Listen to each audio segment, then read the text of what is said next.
দেখেন আপনারা দেখতে পাচ্ছেন যে ভাই বিড়ি খাইতেছে।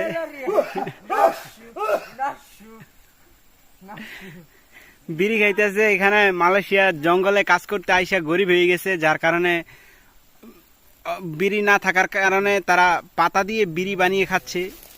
একটু বিড়িটা একটু দেখাইলে ভালো হইতো ভাই, একটু বিড়িটা দেখাও। এই যে হাতের মধ্যে দেখতে পাচ্ছেন, এটা হচ্ছে পাতার বিড়ি, পাতা দিয়ে বিড়ি বানায় তারপরে খাইতেছে। কি করব ভাই, বড়ই কষ্ট, কারণ বিড়ি নাই। আজকে 2 দিন ধরে কোনো প্রকার বিড়ি আনানো যাচ্ছে না, টাকার জন্য গরিব হয়ে গেছে। এই যে দেখেন, এই যে দেখেন লঙ্কানে ধঙ্কানে শুয়ে রয়েছে সবাই, লঙ্কানে ধঙ্কানে শুয়ে রয়েছে। এই অবস্থা, কি যে পাতার বিড়ি পুরো দূরে বিড়ি খাইতেছে। তো জীবন আমি দেখি নাই জঙ্গলের পাতা দিয়ে বিড়ি বানিয়ে দিতে, আজকে তারা এই যে দেখেন।